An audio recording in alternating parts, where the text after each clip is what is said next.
Hi everyone, ನಮಸ್ಕಾರ. Welcome back to my YouTube channel. ಎಲ್ಲರೂ ಹೇಗಿದ್ದೀರಾ? ಚೆನ್ನಾಗಿದ್ದೀರಾ ಅಂತ ಅಂದ್ಕೊಳ್ತೀನಿ. ನಾನು ಸಹ ಚೆನ್ನಾಗಿದ್ದೀನಿ. ಈ ಒಂದು ವಿಡಿಯೋದಲ್ಲಿ ನಾನು ನನ್ನ ಸಂಡೇ ರೊಟೀನನ್ನು ನಿಮ್ಮ ಜೊತೆ ಶೇರ್ ಮಾಡ್ಕೊಳ್ತಾ ಇದ್ದೀನಿ.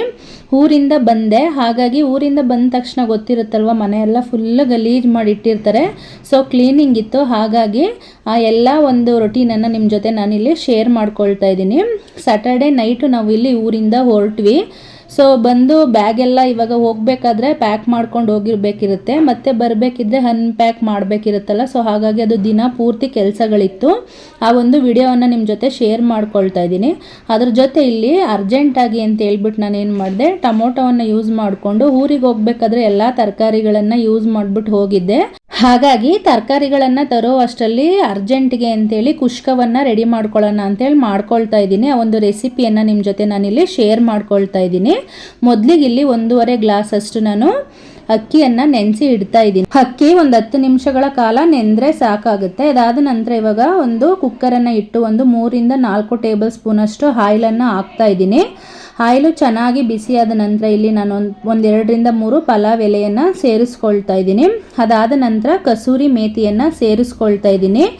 ಎಲ್ಲವನ್ನ ಒಂಚೂರು ಚೆನ್ನಾಗಿ ಫ್ರೈ ಮಾಡ್ಕೋಬೇಕು. ಇವಾಗ ಪಲಾವ್ ಮಸಾಲೆಯನ್ನು ಸೇರಿಸ್ಕೊಳ್ತಾ ಇದ್ದೀನಿ. 1 ಸ್ಪೂನ್ ಜೀರಿಗೆ, ಹಾಗೆ 1 ಸ್ಪೂನ್ ಸೋಂಫನ್ನು ತಗೊಂಡಿದ್ದೀನಿ. ಚಕ್ಕೆ, ಲವಂಗ ಮತ್ತು ಸ್ಟಾರ್ ಹೂವನ್ನು ತಗೊಂಡಿದ್ದೀನಿ. ಇದೆಲ್ಲವನ್ನು ಸಹ ಚೆನ್ನಾಗಿ ಅದ್ರ ಜೊತೆನೆ ಫ್ರೈ ಮಾಡ್ಕೊಳ್ಳೋಣ.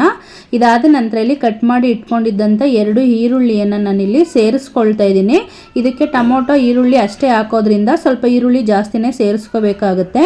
ಹಾಗೆ 1-2 ಹಸಿಮೆಣಸಿನ್ಕಾಯಿಯನ್ನು ಸೇರಿಸ್ಕೊಳ್ತಾ ಇದ್ದೀನಿ. ಸ್ವಲ್ಪ ಪುದೀನವನ್ನು ಸೇರಿಸ್ಕೊಳ್ತಾ ಇದ್ದೀನಿ. ಕೊತ್ತಂಬರಿ ಸೊಪ್ಪು ಇರಲಿಲ್ಲ, ಹಾಗಾಗಿ ನಾನು ಸೇರಿಸ್ಕೊಂಡಿಲ್ಲ, ಅದನ್ನು ಸಹ ನೀವು ಸೇರಿಸ್ಕೊಳ್ಳಿ. ಇವಾಗ ಒಂದು 4 ಟೊಮೊಟೊವನ್ನು ಚೆನ್ನಾಗಿ ಕಟ್ ಮಾಡಿಬಿಟ್ಟು ಸೇರಿಸ್ಕೊಳ್ತಾ ಇದ್ದೀನಿ. ಹಾಗೆಯೇ 1-2 ಆಲೂಗೆಡ್ಡೆಯನ್ನು ಸಹ ಸೇರಿಸ್ಕೊಳ್ತಾ ಇದ್ದೀನಿ. ತಿನ್ನೋದಕ್ಕೆ ಚೆನ್ನಾಗಿರುತ್ತೆ ಅಂತೇಳಿ, ಬೇಕಿದ್ದರೆ ಸೇರಿಸ್ಕೋಬೋದು, ಇಲ್ಲಾಂದರೆ ಸ್ಕಿಪ್ ಮಾಡ್ಬೋದು. ಇದಾದ ನಂತರ ನಾನು ಇಲ್ಲಿ ಸ್ವಲ್ಪ ಶುಂಠಿ ಬೆಳ್ಳುಳ್ಳಿ ಪೇಸ್ಟನ್ನು ಸೇರಿಸ್ಕೊಳ್ತಾ ಇದ್ದೀನಿ. ಪಲಾವ್ ಮಸಾಲೆಯನ್ನು ಸೇರಿಸ್ಕೊಳ್ತಾ ಇದ್ದೀನಿ, ಅಥವಾ ಗರಂ ಮಸಾಲೆ ಸೇರಿಸ್ಕೊಳ್ಳಿ. ಖಾರಕ್ಕೆ ಬೇಕಾದಷ್ಟು ನಾನಿಲ್ಲಿ ಅಚ್ಕಾರದ ಪುಡಿಯನ್ನು ಸೇರಿಸ್ಕೊಳ್ತಾ ಇದ್ದೀನಿ. ಕರಿಬೇವಿನ ಸೊಪ್ಪನ್ನು ಸೇರಿಸಿದ್ದೀನಿ. ಹಾಗೆ 1 ಕಪ್ಪು ಮೊಸರನ್ನು ನಾನಿಲ್ಲಿ ಸೇರಿಸ್ಕೊಳ್ತಾ ಇದ್ದೀನಿ. ಇದೆಲ್ಲವನ್ನು ಚೆನ್ನಾಗಿ ಬೇಯಿಸ್ಕೋಬೇಕು. ಇದೆಲ್ಲ ಬೆಂದಾದ ನಂತರ ಮೊದಲೇ ನೆನೆಸಿ ಇಟ್ಕೊಂಡಿದ್ದಂತಹ ಅಕ್ಕಿಯನ್ನು ಸಹ ನಾನಿಲ್ಲಿ ಸೇರಿಸ್ಕೊಳ್ತಾ ಇದ್ದೀನಿ. ಅಕ್ಕಿಯನ್ನು ಸೇರಿಸಾದ ನಂತರ ಇಲ್ಲಿ ನಾನು 2 ಗ್ಲಾಸ್ ನೀರನ್ನು ಸೇರಿಸ್ಕೊಳ್ತಾ ಇದ್ದೀನಿ. ಇದಕ್ಕೆ ಸ್ವಲ್ಪ ಕಡಿಮೆನೇ ನೀರು ಸೇರಿಸ್ಕೋಬೇಕು, ಬಾಸುಮತಿ ಅಕ್ಕಿ ಆಗಿರೋದ್ರಿಂದ. ಜೀರಾ ರೈಸ್ ಆದರೆ ಸ್ವಲ್ಪ 1:2 ಅಲ್ಲಿ ಸೇರಿಸ್ಕೋಬೋದು. ಇದಾದ ನಂತರ ರುಚಿಗೆ ತಕ್ಕಷ್ಟು ಉಪ್ಪನ್ನು ಹಾಕಿಬಿಟ್ಟು ಎಲ್ಲವನ್ನು ಚೆನ್ನಾಗಿ ಮಿಕ್ಸ್ ಮಾಡಿಬಿಟ್ಟು ಕುದಿ ಬರೋ ತನಕ ಇದ್ದು, ಇದಾದ ನಂತರ ಲಿಡ್ಡನ್ನು ಕ್ಲೋಸ್ ಮಾಡಿ 2 ವಿಸಲ್ ಹಾಕ್ಸ್ಕೊಂಡ್ರೆ ನಮಗೆ ಕುಷ್ಕ ರೆಡಿ ಆಗಿಬಿಡುತ್ತೆ. ಅದು ರೆಡಿ ಆಗುವಷ್ಟರಲ್ಲಿ ನಾನು ಮಾರ್ನಿಂಗ್ ಡ್ರಿಂಕನ್ನು ತೊಗೊಂಡಿರಲಿಲ್ಲ, ಹಾಗಾಗಿ ಇವಾಗ ಆ್ಯಪಲ್ ಸೈಡರ್ ವಿನೇಗರನ್ನು ಸೇರಿಸ್ಕೊಂಡು ಒಂದು ಮಾರ್ನಿಂಗ್ ಡಿಟಾಕ್ಸ್ ಡ್ರಿಂಕನ್ನು ನಾನು ತಗೊಳ್ತಾ ಇದ್ದೀನಿ. ನಾನು ಇದನ್ನು ಕುಡಿದು ಬರುವಷ್ಟರಲ್ಲಿ ಅದನ್ನು ಸಹ ರೆಡಿಯಾಗಿರುತ್ತೆ. ಈಗ 2 ವಿಸಲ್ ಆಗಿ ಕುಕ್ಕರ್ ಸಹ ತಣ್ಣಗಾಗಿತ್ತು. ನಾನು ಲಿಡ್ಡನ್ನು ಓಪನ್ ಮಾಡ್ತಾ ಇದ್ದೀನಿ. ಮನೆಯಲ್ಲಿ ಯಾವುದೇ ರೀತಿಯಾದಂತಹ ತರಕಾರಿಗಳು ಇಲ್ದಿರುವಾಗ ತುಂಬ ಟೇಸ್ಟಿಯಾಗಿ ನಮಗೆ ರೈಸ್ ಬೇಕು ಮತ್ತು ಫಾಸ್ಟಾಗಿ ರೈಸ್ ಆಗಬೇಕಂತ ಹೇಳಿದ್ರೆ, ಹಾಗೆಯೇ 1 ಪಾಟ್ ರೆಸಿಪಿ ಅಂತಲೂ ಸಹ ಹೇಳ್ಬೋದು. ಬೇಗ ಅಡುಗೆ ಆಗಬೇಕು ಏನಾದ್ರೂ ಎಮರ್ಜೆನ್ಸಿಗೆ ಅಂತ ಹೇಳಿದ್ರೆ ನಾವು ಇದನ್ನು ಟ್ರೈ ಮಾಡ್ಬೋದು. ರುಚಿ ಅಂತೂ ತುಂಬಾ ಸೂಪರಾಗಿ ಬಂದಿರುತ್ತೆ. ನಾನು ಇದನ್ನು ಸರ್ವ್ ಮಾಡ್ತಾ ಇದ್ದೀನಿ. ಇದ್ರ ಜೊತೆಗೆ ಒಂದು 1/2 ಕಪ್ ಅಷ್ಟು ಮೊಸರನ್ನು ತಗೊಳ್ತಾ ಇದ್ದೀನಿ. ಹಾಗೆ ಒಂದು ಸ್ವಲ್ಪ ಕಟ್ ಮಾಡಿರ್ತಕ್ಕಂಥ ಈರುಳ್ಳಿ ತಗೊಳ್ತಾ ಇದ್ದೀನಿ. ಊರಿಂದ ಚಕ್ಲಿ ತಂದಿದ್ವಿ, ಅದನ್ನು ಸಹ ಇಲ್ಲಿ ಸರ್ವ್ ಮಾಡ್ಕೊಳ್ತಾ ಇದ್ದೀನಿ. ಇದ್ರ ಜೊತೆ ಮೊಸರು ರಾಯ್ತನೂ ಸಹ ಚೆನ್ನಾಗಿರುತ್ತೆ. ಇಲ್ಲ ಅಂತ ಹೇಳಿದ್ರೆ ಬೂಂದಿ ಕಾಳನ್ನು ಸೇರಿಸ್ಕೊಂಡ್ರು ಸಹ ಚೆನ್ನಾಗಿರುತ್ತೆ. ಇಲ್ಲ ಅಂತ ಹೇಳಿದ್ರೆ ಸ್ವಲ್ಪ ಚಟ್ನಿಯನ್ನು ರುಬ್ಕೊಂಡ್ರು ಸಹ ಚೆನ್ನಾಗಿರುತ್ತೆ. ಏನೂ ಇಲ್ಲ ಅಂತ ಹೇಳಿದ್ರು ಹಾಗೆ ತಿಂದ್ರೂ ಟೇಸ್ಟ್ ಅಂತೂ ತುಂಬ ಚೆನ್ನಾಗಿರುತ್ತೆ.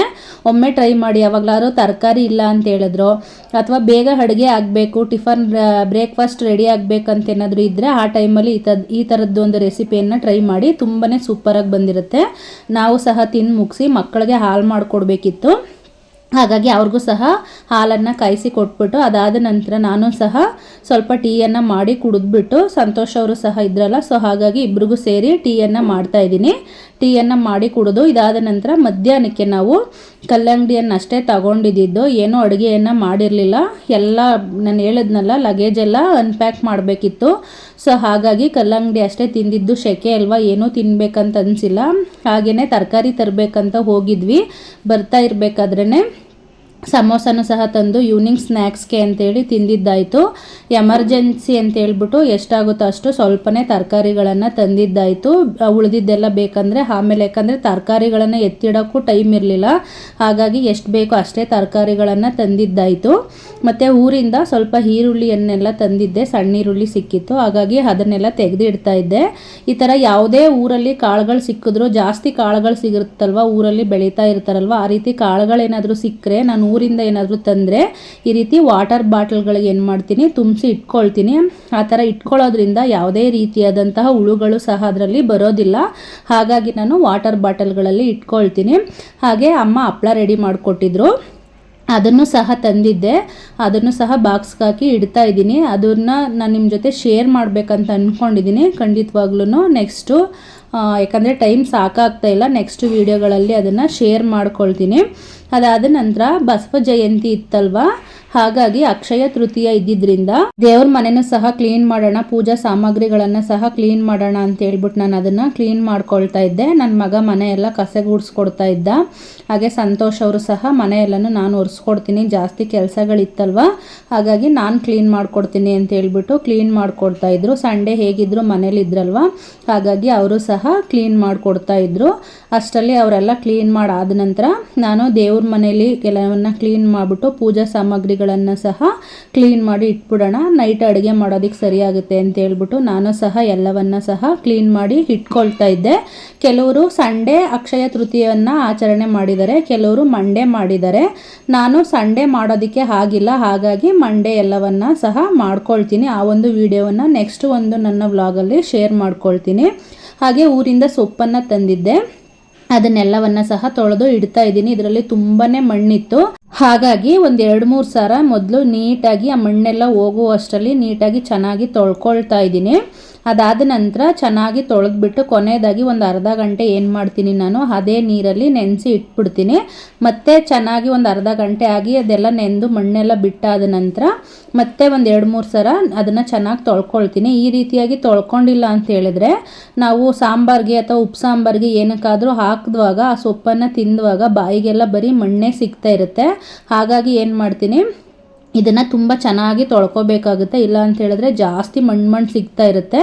ಹಾಗಾಗಿ ಈ ರೀತಿಯಾಗಿ ಏನು ಮಾಡ್ತೀನಿ, ನಾನು ಹಾಗೇ ಒಂದು ಅರ್ಧ ಗಂಟೆ ತೊಳೆದು ಅದನ್ನು ಬಿಡ್ತೀನಿ. ಮತ್ತು ಊರಲ್ಲಿ ನುಗ್ಗೆ ಸೊಪ್ಪು ಸಿಕ್ಕಿತ್ತು, ತುಂಬ ದಿನದಿಂದ ಮುರಿಂಗ ಪೌಡರನ್ನು ಮಾಡಬೇಕಂತ ಅಂದ್ಕೊಂಡಿದ್ದೆ, ನುಗ್ಗೆ ಸೊಪ್ಪಿನ ಪೌಡ್ರನ್ನು, ಬಟ್ ಮಾಡ್ಕೊಳಕ್ಕೆ ಆಗ್ತಾ ಇರಲಿಲ್ಲ.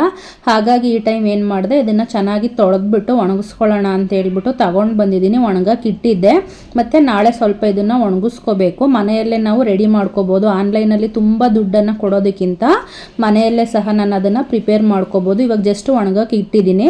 ಅದಾದ ನಂತರ ನೈಟು ಊಟಕ್ಕೆ ಅಂತೇಳಿ ಸೊಪ್ಪೆಲ್ಲ ತೊಳೆದು ಇಟ್ಕೊಂಡಿದ್ನಲ್ಲ, ಅದ್ರ ಜೊತೆ ಅಲಸಂದೆ ಕಾಳನ್ನು ಸೇರಿಸ್ಕೊಂಡು ನಾನು ಏನು ಮಾಡಿದೆ, ಉಪ್ಸಾರು ಮುದ್ದೆಯನ್ನು ಮಾಡೋಣ ಅಂತ ಹೇಳ್ಬಿಟ್ಟು, ಊರಲ್ಲಿ ಇರಲಿಲ್ಲ ಅಲ್ಲ, ಹಾಗಾಗಿ ಅವರು ಹೋಟ್ಲಲ್ಲೇ ಊಟ ಮಾಡ್ತಾಯಿದ್ರು.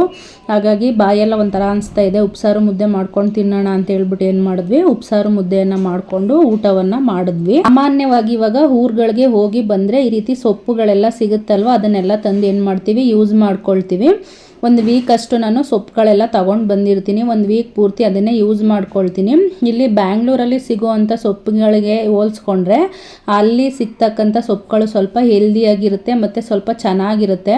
ಹಾಗಾಗಿ ನಾನು ಏನು ಮಾಡ್ತೀನಿ, ಊರುಗಳಿಗೆ ಹೋದರೆ ಜಾಸ್ತಿ ಏನು ಬೇರೆ ಯಾವುದನ್ನು ತರೋದಿಲ್ಲ, ಈ ಸೊಪ್ಪು ಅಥವಾ ಈ ಕಾಳು ಏನಾದರೂ ಸಿಗುತ್ತಲ್ವ, ಇವಾಗ ಕಡಿಮೆ ರೇಟಲ್ಲಿ ಸಿಗುತ್ತಲ್ವ, ಆ ರೀತಿಯಾಗಿ ಏನು ಮಾಡ್ತೀನಿ, ನಾನು ತಗೊಂಡು ಬಂದು ಅದನ್ನು ಯೂಸ್ ಮಾಡ್ಕೊಳ್ತೀನಿ. ದಿನದಲ್ಲಿ ಯಾವುದಾದ್ರೂ ಒಂದು ಟೈಮು ಮುದ್ದೆಯನ್ನು ತಿನ್ನೋದಕ್ಕೆ ಪ್ರಯತ್ನ ಪಡ್ತೀವಿ. ಡೈಲಿ ತಿನ್ನೋದಕ್ಕೆ ಆಗಿಲ್ಲ ಅಂತ ಹೇಳಿದ್ರು ಒಂದಿನ ಬಿಟ್ಟು ಒಂದಿನ ಅಂತಾದ್ರೂ ಮುದ್ದೆಯನ್ನು ಮಾಡ್ಕೊಂಡಿರ್ತೀವಿ. ಯಾಕಂದರೆ ರಾಗಿಯನ್ನು ತಿನ್ನೋದು ತುಂಬ ಹೆಲ್ತ್ಗೆ ಬೆನಿಫಿಟ್ಸ್ ಅಂತ ಹೇಳ್ತಾರಲ್ಲ, ಸೊ ಹಾಗಾಗಿ ಯಾವುದಾದ್ರೂ ಒಂದು ಟೈಮ್ ಏನು ಮಾಡ್ತೀವಿ, ಮುದ್ದೆಯನ್ನು ತಿಂತೀವಿ. ನಾವು ತಿನ್ನೋದನ್ನು ನೋಡಿ ಮಕ್ಳಿಗೂ ಸಹ ಅದ್ರ ಪ್ರಾಕ್ಟೀಸ್ ಆಗುತ್ತಲ್ವ, ಸೊ ಹಾಗಾಗಿ ಎಲ್ಲರಿಗೂ ಸಹ ಪ್ರಾಕ್ಟೀಸ್ ಆಗಬೇಕಂತೇಳಿ ಏನು ಮಾಡ್ತೀವಿ, ಮುದ್ದೆಯನ್ನು ತಿಂತಕ್ಕಂಥದ್ದು. ಹೆಲ್ದಿ ಆಗಿರೋ ಅಂಥದ್ದನ್ನು ತಿಂತಕ್ಕಂಥ ಪ್ರಾಕ್ಟೀಸು ಸಣ್ಣವರಿಂದನೇ ಆದರೆ ದೊಡ್ಡವರಾದಮೇಲೆ ಅವ್ರಿಗೆ ಯಾವುದೇ ರೀತಿಯಾದಂತಹ ಒಂಥರ ಕಾಂಪ್ರಮೈಸ್ ಆಗಬೇಕಂತಕ್ಕಂಥದ್ದು ಯಾವುದೂ ಇರೋದಿಲ್ಲ. ಹಾಗಾಗಿ ಏನು ಮಾಡ್ತಕ್ಕಂಥದ್ದು, ಇವಾಗಲಿಂದನೇ ಪ್ರಾಕ್ಟೀಸನ್ನು ಮಾಡ್ತಕ್ಕಂಥದ್ದು. ಈ ರೀತಿಯಾಗಿ ನನ್ನ ಸಂಡೇ ದಿನ ಹೋಯಿತು. ಯಾರೆಲ್ಲ ಕೊನೆ ತನಕ ವಿಡಿಯೋವನ್ನು ನೋಡಿದ್ರಿ ಎಲ್ಲರಿಗೂ ಸಹ ಥ್ಯಾಂಕ್ ಯು ಸೋ ಮಚ್. ಹಾಗೆ ಸಬ್ಸ್ಕ್ರೈಬ್ ಮಾಡಿಕೊಂಡು ಸಪೋರ್ಟ್ ಮಾಡಿ ಅಂತ ಕೇಳ್ಕೊಳ್ತಾ ಇದ್ದೀನಿ. Thank you.